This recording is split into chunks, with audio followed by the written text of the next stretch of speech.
Hey, good people. This is Brown Carmen with Mustard Seed Radio 704. Hope everyone is doing well today. Today's topic is something that I get a lot of questions about, and it is how to become a medical courier. I've been doing all types of couriering since 2019. I actually started with Uber, and it wasn't the driving part, because I do have a thing about people being behind me. So, but I did do Uber Eats. I started with Uber Eats, DoorDash, and later on I added Grubhub. And so, as you know, the end of 2019 going into 2020, we started hearing the stories about COVID and all of that. And then COVID actually, the world stopped March 16th, 2020. And, my sister was doing Uber Eats, and she was telling me about how much money she was making. So no, my journey actually started in 2020. So during that time, picking up food for people, doing a little bit of shopping for people, that was some lucrative money. So that was my first taste of seeing how that could go. Fast forward, July 2022, I made my transition from childcare to doing logistics work. So I started with a small company called MedSpeed, and if you haven't heard of MedSpeed, they're similar to like LabCorp. And during that time, I was part-time logistics service specialist, and I would pick up specimen, medical supplies. Every now and then, I would have the cases of blood that I would have to deliver to hospitals, doctors' offices. We mainly did a lot of work with Atrium. I did that for a little while. Then I transitioned to, it was a company called LaserShip. I think now they are partnered with OnTrack. And I worked with them as kind of like an on-call person after I would finish MedSpeed. And with that company, I delivered all kinds of retail packages to people's homes, apartments. I did that for a little while. Then my contract was terminated. I had one bad day, and it was just a whole big mess. So from there,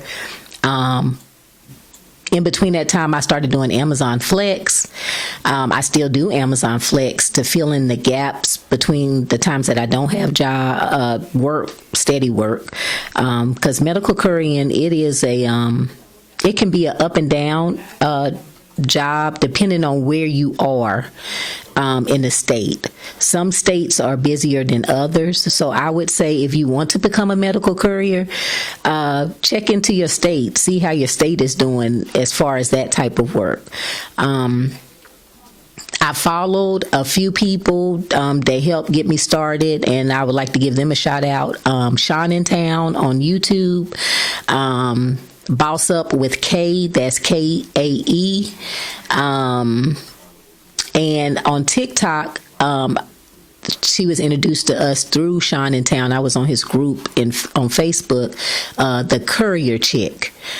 She's out of Florida. And she's been doing medical couriering less than me, and she is making leaps and bounds in the medical courier business. There's one other lady, I think her name is Layla Brown. She's on Instagram and Facebook. Those are some of the people that I started following to find out more about companies to work for. So the first step, I would say, if you want to become a medical courier, think of a business name. Get that business name registered with the state, because some companies will let you use your name, your individual name, and then some companies want you to have a business name, and that will be your contract with that company will be with them. I am currently working for a couple of companies. I work for Airspace Technologies. They're out of California. I work with US PAC. auto and medical. They have 3 different divisions, and I think they also do veterinary medical supplies and medicine. And I still do, like I said, Amazon Flex. There are different companies. Viho, they're responsible for like the HelloFresh, anything box foods. Those companies, they have like shifts that you can sign up for once you join them. But my first love is medical couriering. And why I like medical couriering is because I feel like I have the passion to help people, and with medical couriering, I'm saving lives. I'm delivering blood. I've delivered organs.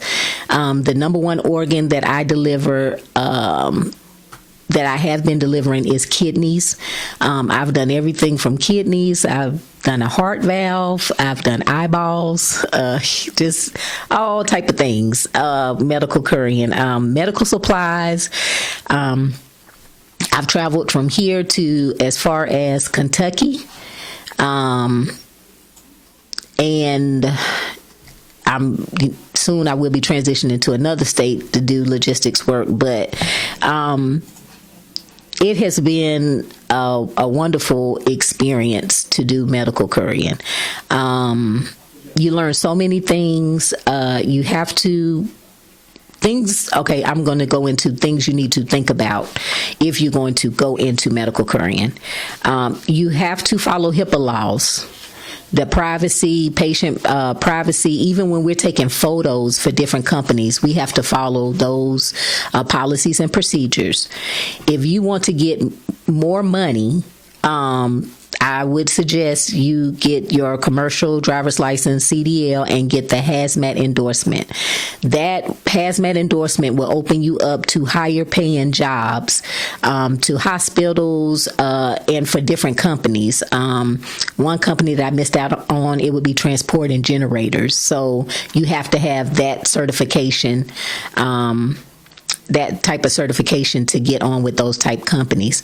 With airspace, I am now TSA certified, but what people don't understand is the TSA certification that allows you to pick up cargo from the cargo centers. So from American Airlines to Delta, all of the major airlines that are here in Charlotte, North Carolina, I've picked up organs, aircraft parts to deliver to aviation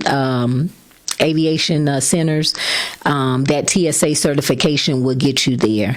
Now, if you want to get your own TSA certification, that's a whole nother process.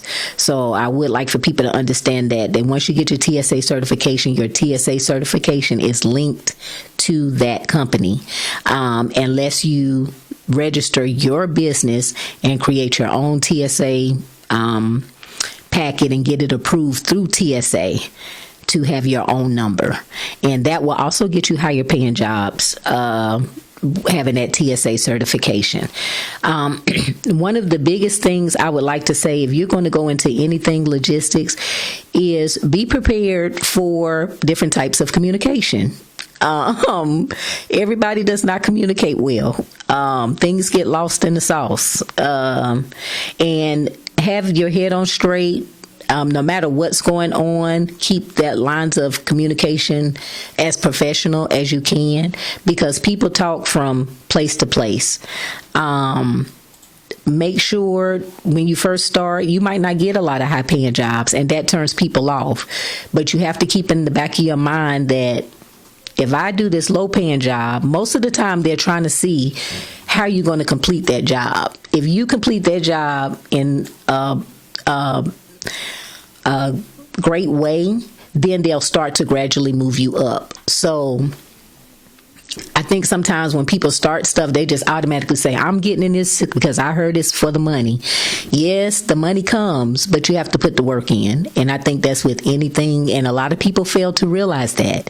You have to start from the bottom and work your way on up.